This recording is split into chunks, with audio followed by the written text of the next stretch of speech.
If you're just joining us, I'm in studio with our investment analysts, Anesu and Respect, as we discuss developments in the Zimbabwean economy, particularly the stock market, as well as in the corporate. Well, gentlemen, welcome back. Awesome. Talking about Econet, on Thursday, I'm aware that they had an AGM as well as an EGM. Would you want to shed more light on that? Yeah, the company held its annual AGM on Thursday, which is more of a convention by ZSC legislation. Okay. Every company is supposed to hold an annual general meeting once every year. So they did that, but they also had an EGM which they had set to discuss two main issues. One to do with deconsolidation of their smart tech operations. These are mainly operations that will fall under a company called Cassava.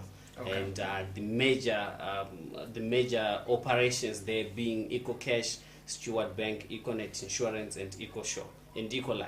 So there was a vote to deliberate on that, and it passed through. But another vote to do with debenture conversion to ordinary shares, because last year Econet raised 130 million. That's in January of last year.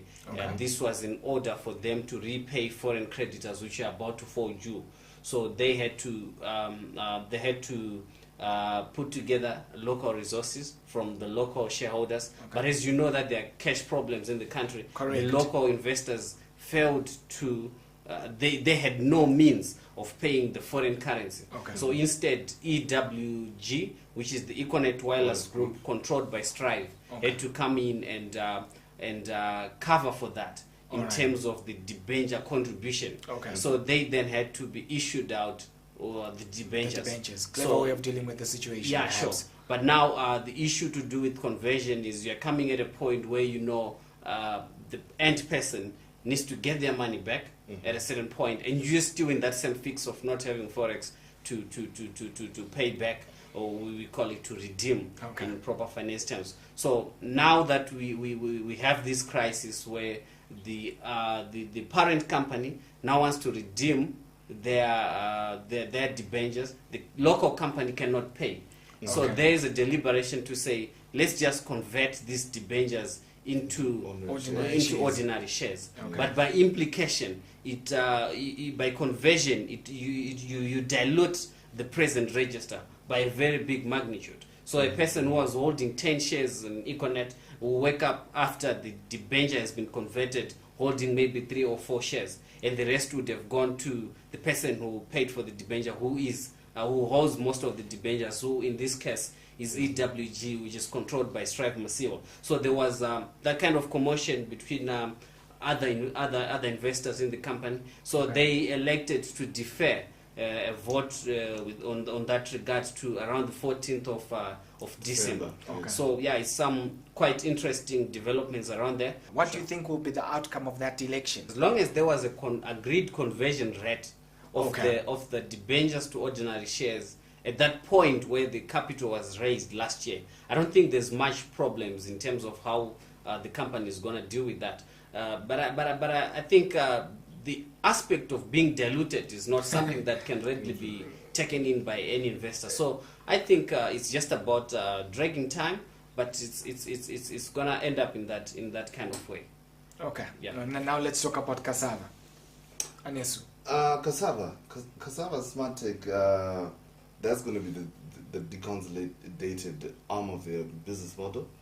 And within that company, you'll realize that from the revenues that were made by Econet in the last set of half-year results, they managed to contribute about 40% into that revenue build-up, and that's about 40% of about 600 million, if I'm not mistaken. Yeah, sure. So that 40% is a significant figure. Yes. We need to talk about the effect of that on Econet. Yes. So you see that even as that business unit on its own, it also had a growth in revenue close to about 250%, if I'm not mistaken.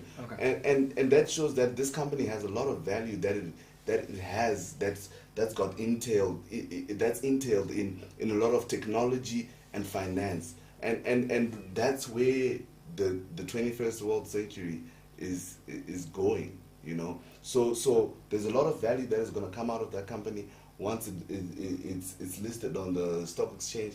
If I'm not mistaken, it's supposed to be listed by the 11th of yes, December. yeah, 11th of December. Yeah. So that will come in hot as a hot stock. I think it's going to come in as a hot stock. It's going to skyrocket sometime soon. Okay. I'm going to put my money there. Okay. So in terms of actual contributions, it came from 18.1% in the first quarter of 2017. Presently, is contributing about 40% to the revenue of the consolidated Econet group at a total revenue of about 253 million. And over half of that is attributed to EcoCash. So most of the money is coming from Stewart Bank and EcoCash. So for EcoCash, this is a mobile financial services provider, and it has got a 98% market share in terms of mobile money. Its competitors being One Wallet and the one for the Teleso one. The Teleso one, they control just 2% of that. And in terms of bank penetration, in terms of the number of banks that they are hooked up with, 90% of the banks, just 3 outstanding banks are left outside of EcoCash. Yeah, but in terms of this deconsolidation, there's one key point that's mentioned in the circular.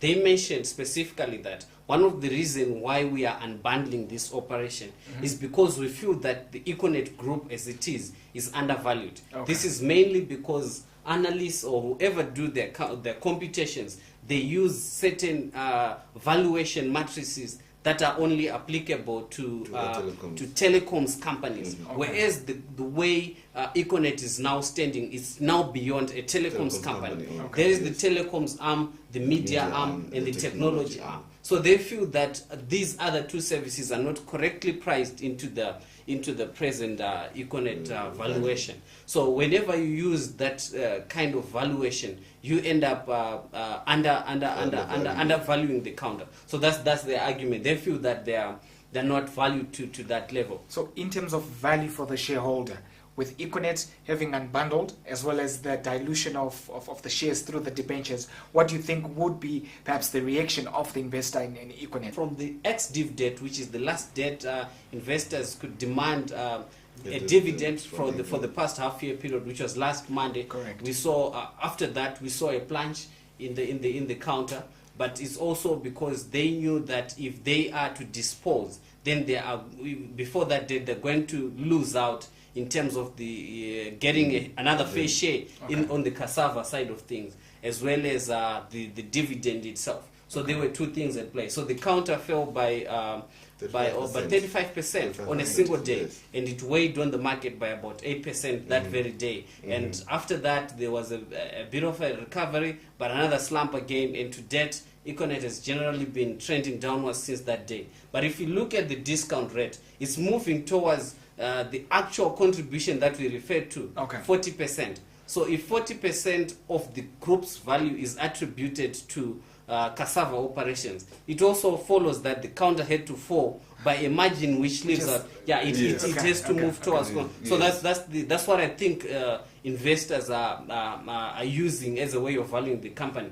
But all the same, I believe they should model their valuations around big companies in the world beyond just a mere equation of relating how the revenue performance was in the half year. I believe the real value in this company lies more on the tech services than it is on the telecom side of the business. Okay, interesting. I think it would be interesting how things will play out, especially with Econet. Sure. Okay, progressing. Let's talk about NAMPAK. I know they released their results just yesterday. What was it like? What was the picture, Anesu? I think there's been a very positive vibe coming from the regional company here in Zimbabwe. Okay. With regards to the parent company in South Africa, because they did manage to grow their revenues by about 21.3%, coming up to about 116 million from about 91 million in the previous year. And basically, with that having happened, there's a lot of demand coming in from companies like Delta, other companies. Yes, Another point to note would be the rise in the tobacco volumes that happened this year. There was a pretty much 35% increase in tobacco. So that meant there was the production side. Sorry. Okay. So they demand more packaging material that came in from them. So those are some of the markets that NAMPAK Zimbabwe normally mentions for in terms of which ones are their biggest clients. Okay. So having seen that Delta grew in demand, the tobacco side also grew in demand. It was very good for them. But then there is an issue that there is a problem to do with the forex thing, which is not yet resolved in the country. Okay. And that issue is then pushing the company to either rise their prices or demand money up front for them to actually have a relationship in terms of what they need to be supplied with. So that has also helped them in terms of in their revenue upbuild. We've actually had a great year in Zimbabwe. We've been able to grow market share. We've been able to expand margins.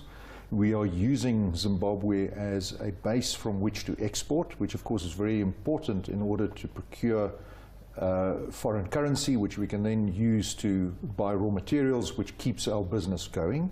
We've taken a firm decision as NAMPAK not to extend further credit terms to our Zimbabwean operations. So our own exposure from a NAMPAK Limited perspective to Zimbabwe is not increasing. However, because these businesses are so profitable, the amount of cash that we have in that country keeps on expanding. Overall business conditions continue to be favorable. We have had a very strong tobacco crop, and as we manufacture tobacco cases, and that's a great way of earning foreign exchange for Zimbabwe, we get some preferential treatment in the allocation of foreign currency for the purchase of raw materials. So all in all, it's actually been a very good year for us in Zimbabwe, leaving aside the fact that currency liquidity is still an issue.